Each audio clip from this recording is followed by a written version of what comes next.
Yo, Kamen Rider entre en scène et nous nous retrouvons pour parler du dernier épisode de Grendizer U. Ce sera pas par contre la dernière vidéo sur, en tout cas cette saison de Grendizer U. Je ferai sûrement une vidéo plus tard pour vraiment donner mon avis global sur la série. Un peu plus tard, une fois que j'aurai re-regardé tous les épisodes dans de meilleures conditions. Entre autres, très certainement via le streaming manga, le replay de Mangas. Manga, bon bah bien manga avec un S quoi.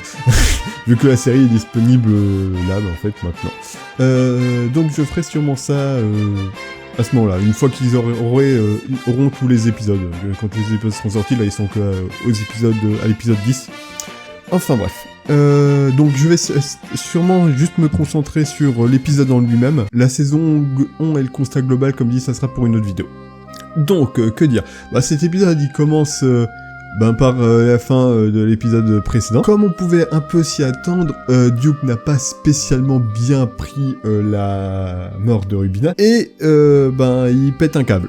Alors, chose qui est intéressante justement par rapport au fait qu'il pète un câble, il pète un câble donc en dehors de Grendizer, vu qu'il tient toujours Rubina dans les mains, il a pas bougé en fait. Et donc on voit ses yeux qui deviennent rouges, et en fait, le fait qu'il pète un câble, ça active Grendizer et grosso modo son mode berserk, même s'il est pas dedans. Ce qui laisse présager que Grendizer et Duke ont vraiment une sorte de relation symbiotique bien plus fort, bien plus fort même que les autres Starker Knight. Parce que Kasado c'est qu'une fois qu'il était à l'intérieur. Ou peut-être que c'est une fois que t'es entré à l'intérieur, que t'es passé une fois en mode berserk, t'es genre fiché par Grendizer et donc il réagit automatiquement à tes émotions. Allez savoir. Mais ça c'était plutôt intéressant. Et donc l'épisode c'est Grendizer Berserk qui décide de tout bousiller en fait. C'est à peu près ça tout l'épisode. C'est un bon épisode, il y a de l'action, il y a de l'émotion, c'est plutôt cool en soi. Mais bon, comme dit, ça se concentre surtout sur Grendizer Berserk, et en fait, c'est un peu lui le boss final, au final. C'est lui qui fait le plus de dingueries, du coup, pour vraiment voir toute l'étendue de la puissance de Grendizer, faut attendre qu'ils sont en mode Berserk. Bon, c'est un peu... ouais, c'est un peu chaud quand même. Il fera 2-3 trucs après, une fois qu'il se... Mais à la fin encore, mais bon... Et d'ailleurs, entre autres, la façon dont il fume Gori, qui est un truc qui, je crois, c'est une capacité qu'il avait jamais montré dans un autre média, où il lui donne un sorte de coup de poing qui produit un trou noir et qui le désintègre. C'était plutôt stylax pour le coup. Reste à savoir s'il pourra aussi faire ce genre d'attaque quand il retrouve ses esprits. Ça pourrait être intéressant. Et donc Grendizer, alors en fait ça part en full fin du manga de Ota, Grendizer de Ota, donc à son âme. Grendizer qui devient taré et décide de provoquer la fin du monde. Tu vois qu'il va sur Terre et il bouge à peine, t'as des maelstorms pas possibles, des grosses tornades et tout ça. Et donc Koji et les Spider Force, ils doivent l'arrêter.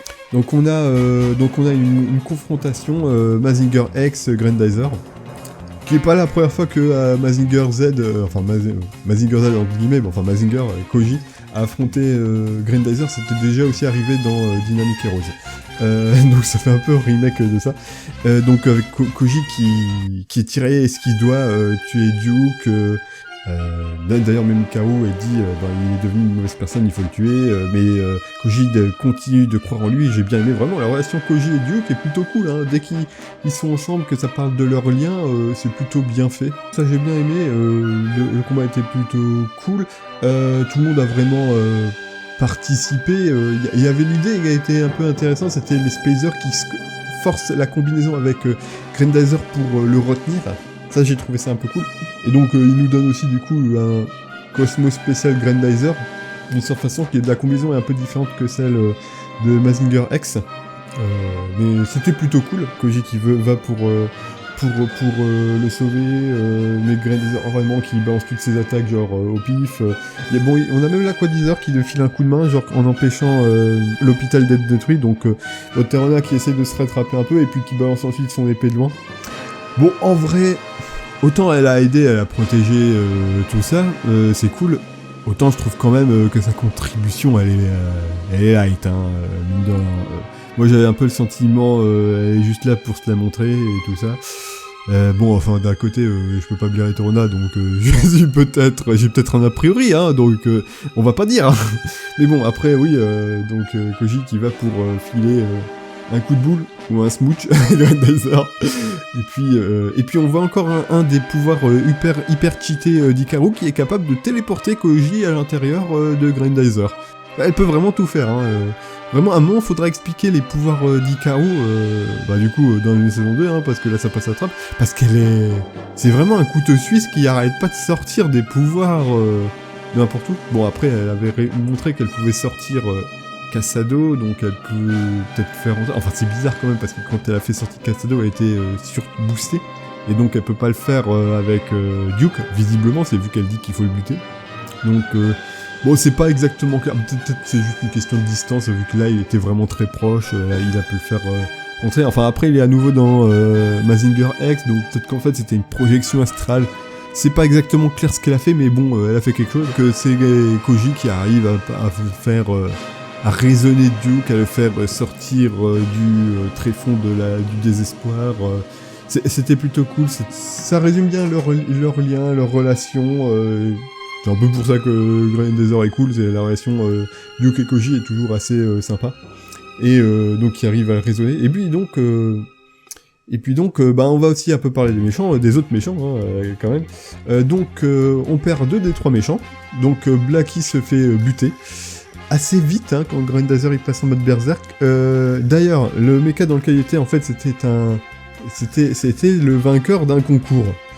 Quand le Project G a été annoncé, il y avait un concours de dessin pour designer donc les Golgoth, et donc c'était lui qui avait gagné, donc le Golgoth qui est un espèce d'aigle humanoïde, un peu stylax.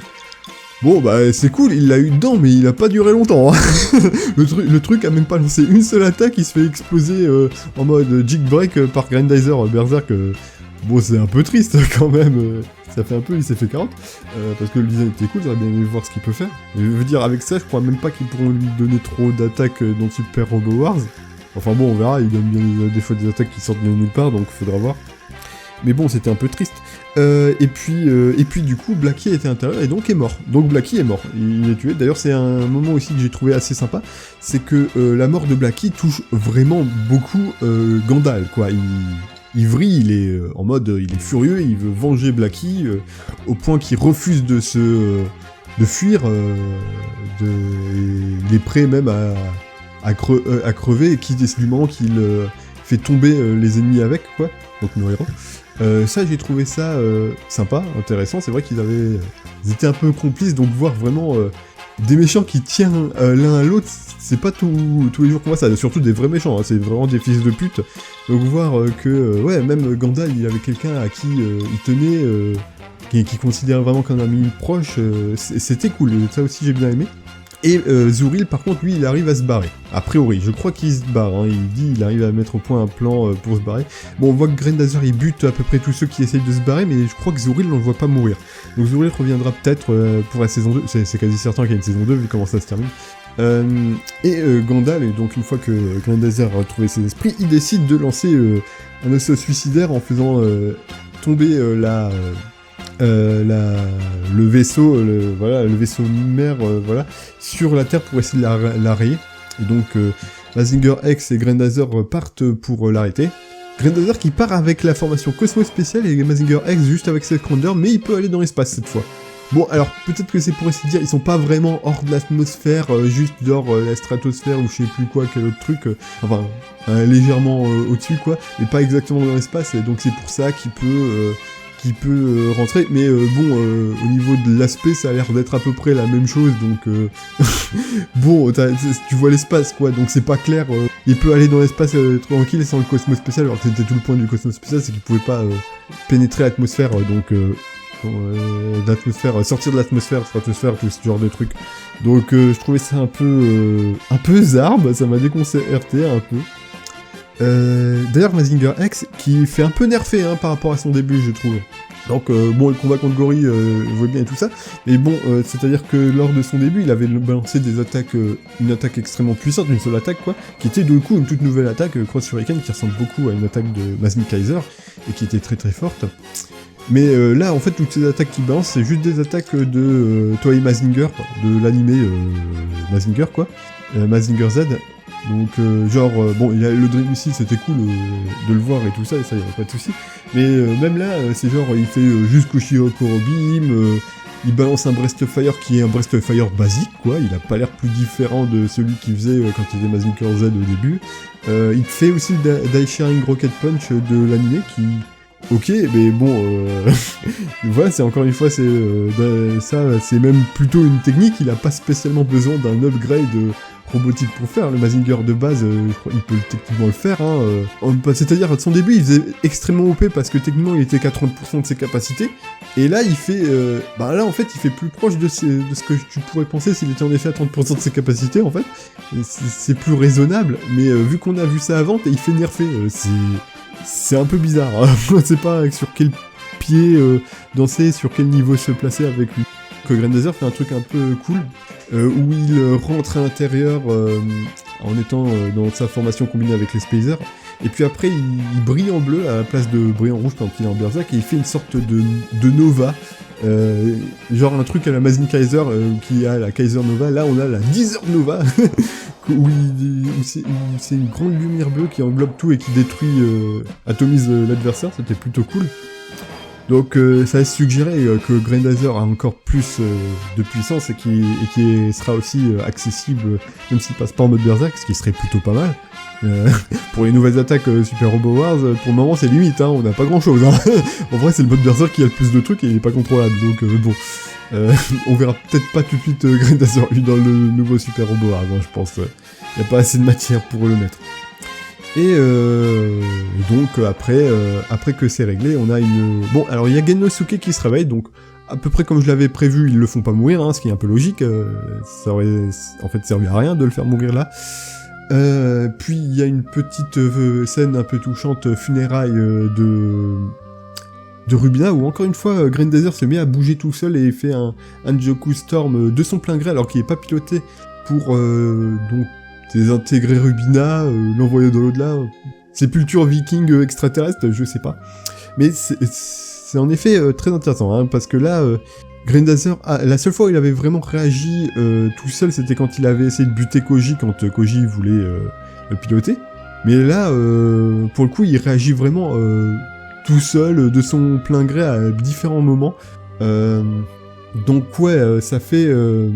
T'as l'impression qu'il cache quelque chose, hein, qu'il cache vraiment quelque chose, qui nous laisse, il y a du foreshadowing avec sa nature. J'espère qu'ils se pencheront vraiment plus dessus aux prochaines saisons. Parce que bon, ça se termine tellement sur un cliffhanger, quoi. Et donc après, on a le cas Terona, hein, voilà, après qu'elle était là pour voir sa sœur partir. Duke lui tend la main encore une fois, il lui dit, vas-y, vivons ensemble, soyons heureux ensemble, reste avec nous, protège la Terre, grosso merdo. Et encore une fois, cette connasse, Terona, pour moi, elle reste une connasse, hein, jusqu'au bout. Elle me saoule, vraiment. Elle dit, non, je peux pas rester, je me barre. Ok, connasse. Là, je vais l'insulter bien. Parce que elle me saoule, sérieusement. Elle fait sa chieuse, elle fait sa Sasuke, enfin, sa Suskiki, tout ça, parce que elle est chiante. Elle a été antagoniste avec Duke tout le long, même quand elle savait que c'était pas un mauvais gars, que c'était pas de sa faute et tout. Elle s'est mariée avec lui contre son gré, voire limite la violer, hein, on peut dire aussi. Bon bah, même malgré que l'histoire essaie de se tordre pour lui pardonner, la justifier, bon voilà, elle a quand même fait ça, c'est quand même une dinguerie. Ses actions sont plus ou moins responsables de la mort de sa sœur. Et le dernière volonté de Rubina vis-à-vis de Terona et Duke, c'était qu'ils restent ensemble et qu'ils se protègent l'un l'autre. Et donc elle voulait que Terona soutienne Duke. Et cette connasse de Terona, elle dit « Non, je me casse. Va te faire foutre. Au bout d'un moment, t'arrêtes. T'es une chieuse. T'es une putain de chieuse, une chouineuse. T'es chiante au bout d'un moment. Alors, elle va peut-être essayer de faire protectrice mystérieuse qui arrive, je sais pas quoi. Bon, enfin, dit au revoir Duke, tout ça. T'es marié avec lui, putain, prends tes responsabilités. Au bout d'un moment, limite, t'as ruiné sa vie. C'est bon, merde. Elle est pas foutue de prendre ses responsabilités ou quoi, elle va essayer d'aller... Ah, j'espère que la saison prochaine, c'est elle qui essaie de voir son père ou le grand Vega, là, et que ça tourne mal, parce que... putain, elle me casse les pieds, hein. Et bon, après, t'as la petite fin, sympa. Et on a la scène donc post-générique où on voit vraiment le grand Vega, le chef de Vega, quoi, le roi Vega, qui a une sale gueule et qui répète juste en boucle Grandizer, donc il est complètement obsédé par Grandizer, mais ça nous donne en vrai pas beaucoup de choses à nous mettre sous la dent, en fait, parce que bon, on sait juste du coup qu'il existe, il nous avait déjà plus ou moins teasé, hein, il y a plusieurs épisodes de ça, on sait qu'il est obsédé par Grandizer, qui avait aussi été confirmé il y a plusieurs moments de ça, on voit plus ou moins juste sa gueule, en fait ça fait juste, ouais, le méchant est toujours là, faut aller le buter. Bon, ouais, cliffhanger à la prochaine saison. Voilà. Bon, sa gueule, au niveau de son design, il semble être un combinaison de celui de l'OG, de l'original, et d'Hadès. Je vois un peu d'Hadès dans son design, Hadès de Shin Mazinger. Donc peut-être qu'ils vont vraiment partir sur la partie Maiken, qui vient aussi de l'espace, qui ont peut-être un lien avec Vega et tout ça. On va peut-être partir là-dessus. Allez savoir. Donc c'est comme ça que se termine Grandizer U. Bon, en tout cas, cette saison. Alors, en vrai, j'ai eu des rumeurs qu'en fait, Grandizer U, ça sera un animé, en fait, et qu'en fait, la suite, saison 2, il y a une rumeur que comme quoi ça serait peut-être, qu'il y aurait donc peut-être 2 saisons, ou un truc dans le genre, quoi, deux suites. La première, ça serait Grandizer F, et la dernière, ça serait Grandizer O, pour faire UFO, vu que le Grandizer original, ça s'appelle UFO Robo Grandizer. Bon, on verra, hein, en vrai, ça ferait sens, d'une certaine façon, vu que ça soit comme ça serait pas déconnant. Donc oui, en soi, un bon épisode, mais bon, bon épisode qui nous laisse sur notre faim, voilà. Et on va dire ça comme ça. Donc, voilà, en espérant voir une suite rapidement. Enfin, pas trop rapidement, parce qu'il faut comme que j'ai le temps de faire ma conclusion de la saison 1. Voilà. Allez, le Grandizer U, allez. Bah, c'était Kamen Rider, hein, je quitte le stage. Tôt!